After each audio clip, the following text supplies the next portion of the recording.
Hey, Scott, Simbuchi here over at Sales Qualia, where it's our job to help you ramp up and scale up your sales process. Today, what we're going to talk about is Sales Accelerator number 5. What's a Sales Accelerator, first and foremost? So a Sales Accelerator, these are the 9 core systems that every startup needs to build and implement in order to get a repeatable, scalable sales process. Right? So when you think about selling to your prospects, there's all about the prospecting, developing leads and lead generation. There's all of your sales pipeline work. So you've got your prospecting, you've got your sales pipeline work, demos, objections, proposals, keeping the deal moving. And then the third part of your sales process are your conversions and your paying customers, your implementations, right? So around these 3 core pillars of your sales process are what we call the 9 sales accelerators.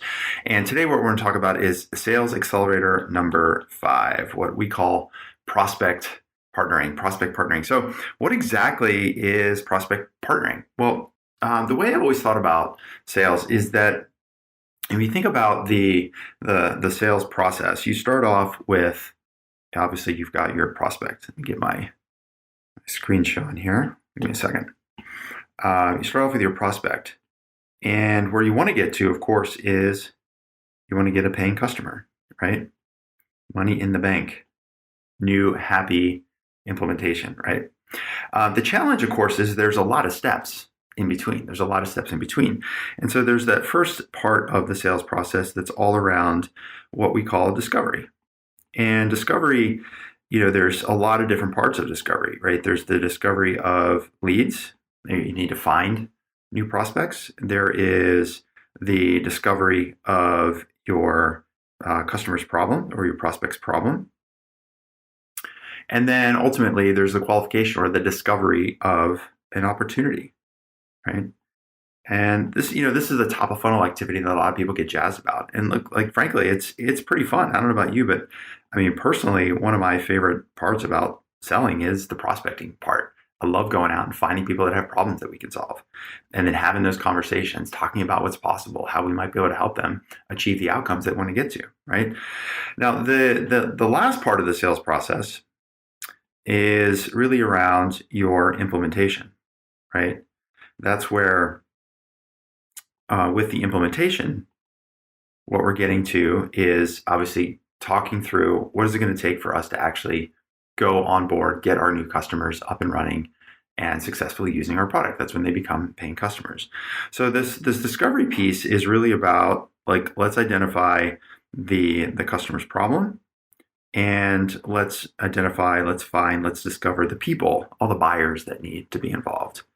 And on the backside of the sales process, in the implementation, it's really looking at what's the payoff here? What's the return on investment? If they go forward and they use our product, they buy our product, how are they going to evaluate what is success, right? What are those numbers? What are those metrics? And then, of course, what is the plan? What is that plan of action when it comes to doing the implementation itself and making sure that they get the outcome that we're promising to them, right? So in between all of that, though, this is where prospect partnering becomes so important. So we look at prospect partnering. This is what, at the end of the day, this is the guts. This is what I call the guts of enterprise sales. This is the unfun part, right? There's nothing more fun than discovering a new prospect, discovering a problem that we can help out, identifying new people, building new relationships, getting through the product demo. Like that's like the fireworks. That's the fun part. And then on the back end, of course, it's like getting to the place where they say yes, right? Let's talk about implementation. Let's talk about how we're going to get your results. But in the middle, that's where prospect partnering comes in. And so really prospect partnering starts with the demo. And so there's this little overlap here that I think about when you're coming out of discovery and going into the guts of the sales process. It really starts with the demo. And in a previous LinkedIn Live, I've talked about demo design. Demo design is sales accelerator number 4. It just precedes this accelerator of prospect partnering, accelerator number 5.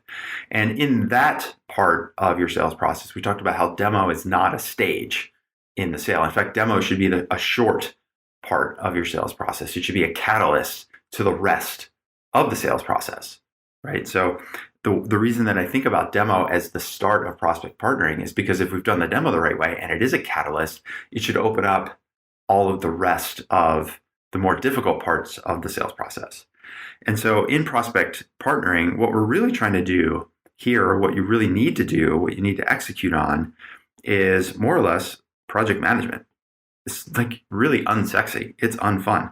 I remember at one point when I was selling enterprise software, when I was at Blend, selling lending software to some of the largest lenders and mortgage companies in the United States, there was a part of our sales process that took close to 6 months to get through. And in one particular instance, I added up all of the people that I had to speak to from the point of an initial proof of concept all the way through to full implementation. It was over 70 people within an organization that we had to speak with. There was the risk people, the compliance people, the IT people, all of the users, all of the economic buyer, everybody that gets involved with the decision. And the hardest part about this part of the sale is that it's not fun. It's not sexy. But if we don't do it well, then demos are going to be the place where your sales opportunities die. Because everybody on the other side of the table wants to see the product. They're happy to talk about their problems as long as they get to see how you might be able to solve those problems for you. And of course, on our side, from the selling standpoint, like what's more fun than showing off the product that you built? The challenge that we have in the enterprise sale is that after the demo, if we don't have a really clear plan, and a lot of times this is called a mutual action plan. The mutual action plan is also your map. It's literally your map. It's what are all of the stages that you and your prospect need to go through after the demo in order to validate, in order to identify any obstacles, to overcome any objections that they may have, to make sure you're answering all of their questions, to talk through implementation, to talk through pricing, to talk through what happens if it's not working after the first couple of months, right? That mutual action plan is really just project management. And as a seller or as a selling company, it's absolutely critical that we build this mutual action plan. We have this map. And within that map, then we need to know what specifically are the actions that are going to be taken and when, right? Because if you think about the sales process, at the top of the sales process, the problem, it's all about like, what's the problem we're solving? That's the easy question to ask that we should be able to answer. The people is all about the who. Who's going to get involved with the sale? The payoff on the back end is the why. Why are they going to buy from us? And the plan is all about how. How is this going to work? So the map, the mutual action plan, that sales map that you need to build, the project management that you have to implement is really kind of a where. Like, where are we in this buying process? Where are we in this journey to go from, hey, the demo looks really great, looks like you can help us, to a point of contract negotiation implementation? And the actions are the when. When is quite simply the next step. So coming out of the demo, when do we talk to Joe over in IT and get access to the data files? When can we get a meeting with Sarah in the risk department? Who over in procurement is going to be our main point of contact so we can get through their procurement checklist? What about the compliance team? Do they have any questions about how our platform is going to work under the rules and regulations of your industry, right? And so the first part of the sales process is really like, that's where there's actually a lot of selling. If there ever was selling in the sales process, it's on the front end because you're discovering leads, you're identifying opportunities, you're showing how and if you can help that prospect. On the back end, it's all about implementing. And that's where you just get to show your stuff. You get to go to work with your prospect. But it's in the middle that's really tough. That's all about managing the process. It's moving the deal from one step to the next. It's monitoring. Are we on track? Once we sat down with our prospect and partnered with them and said, okay, now that you've seen the demo and you can see how our product can help you solve your problems, we're going to have all of these steps, all of these people, all of these objections, all of these questions, all of these hurdles that we're going to have to overcome internally within your company in order to get from, hey, the business team wants to buy this product and get going to implement it. We have to go from there to answering all of those questions, walking through all of those steps. And so that's why this prospect partnering, it becomes a sales accelerator. Because if you don't have a prospect partnering strategy, what's going to happen is that your deals are going to stall. You're going to lose momentum. You're going to be relying on your prospect to tell you what's next, right? I've said this before. I've repeated this quote from David Sandler many, many times, which is if you don't have a process for selling, you're going to be at the mercy of your buyer's process for buying. And when you're selling a new technology, when you're oftentimes really just selling against status quo, selling against SharePoint and spreadsheets and manual process, or some old outdated technology that's 15 years old, the people that you're dealing with every single day, the people that are suffering from this challenge, from this problem that you're out to solve, they don't know how to buy your stuff. They've never bought a product like yours before. And so it's our job as sellers is to sit down and partner with that prospect and say, okay, now that we've shown you the demo, or even before you get to that stage, hey, once we show you the demo and we see that it's a good fit, here are all the steps that need to be taken in order to make sure that we answer your questions, talk about integrations, go through compliance and risk and data security and all the other landmines that can occur whenever you're dealing with the quagmire of internal bureaucracy. Like, we have to take the lead. And this is really like a key part of this is about control. It's having control of the sale. It's being able to project manage, to go back to the prospect and say, hey, remember after the demo, we said we're going to talk to Joe in IT. We're going to talk to Sarah over in the risk department. You're going to get us a meeting with Paul over in procurement, right? Gosh, we said after the demo that those 3 things are going to happen in the next 3 weeks. Looks like we're a little behind schedule. What do we have to do to keep things moving forward? Like, here's the plan we agreed to. So now the plan is doing the work for you. The plan is doing the prodding. It's not you, just checking in, just following up. Did you get a chance to talk to Joe? Instead, it becomes a partnership. Because if your prospect is really serious about solving the problem and they're really serious about evaluating you as the solution to that problem, then they should want to prospect with you.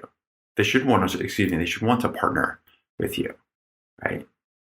So when you're doing lead generation, you're doing customer discovery, you're doing demo, that's us as sellers and them as buyers, and we're showing them what we've got.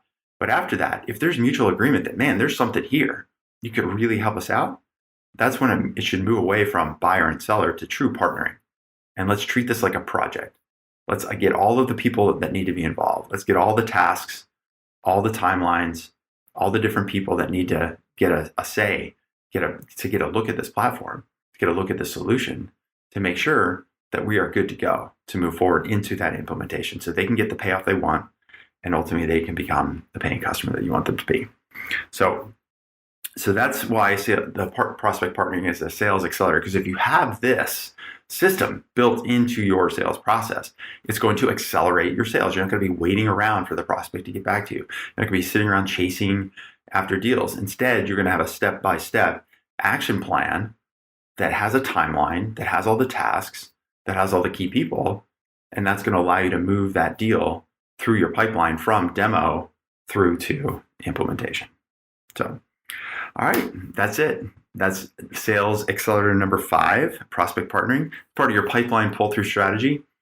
And so in the next video, in the next LinkedIn Live, what we're going to talk about is momentum maintainers. What happens when you have to keep momentum? What happens when you have those objections? What happens when deals do stall out despite your best efforts to build this action plan with your prospect? But for now, take a good look at your sales process. What happens? Ask yourself, like, what happens after we do the demo? What are the expectations we set up with our prospect before we show the demo? How do we know that our prospects are clear about all the steps that need to be taken?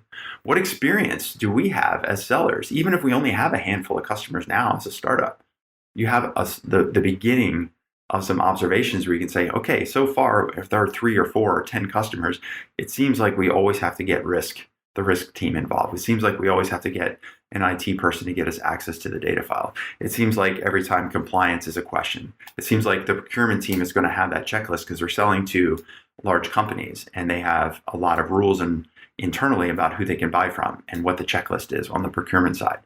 So ask yourself those questions, because those questions are going to help you as a seller generate the framework for your mutual action plan, so that as you're going into that demo or coming out of that demo, you can turn to your prospect and say, great, we knew you were going to be excited about how our product's going to help you solve our problem. Here's what we need to do from here. Here are all of the next steps. Lay that action plan out to them. That's going to give you the control that you want. It's going to give you both a lot more clarity in terms of what the next steps are, who needs to get involved. And most importantly, I think it's going to give your prospects a ton of confidence in you, that even though you're a startup and maybe you're competing against the other big companies out there, the other big guys out there, your prospect's going to look at you and say, wow, like this company really has it together. They're really clear about what needs to happen in order for us to evaluate and then ultimately purchase and implement this product.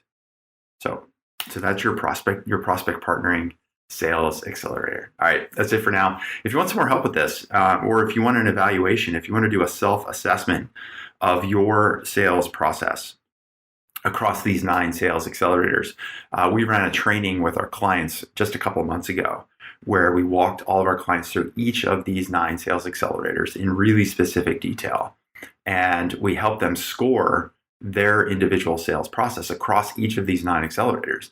It helped them to identify where they have relative strength, where they have some gaps and weaknesses, and ultimately what are the opportunities and where to focus when it comes to building out your repeatable, scalable sales process.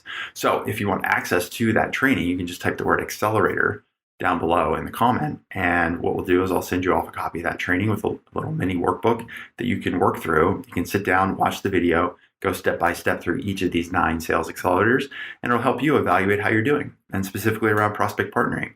If this is an area for you that you're getting lots of demos, you're booking lots of demos, maybe lots of people are excited, and those demos are leading and ending with fireworks and applause, but you're finding that those demos are also where your sales opportunities are going to die, then this could be a really clear indication that what you're missing is this sales accelerator. You're missing this prospect partnering system.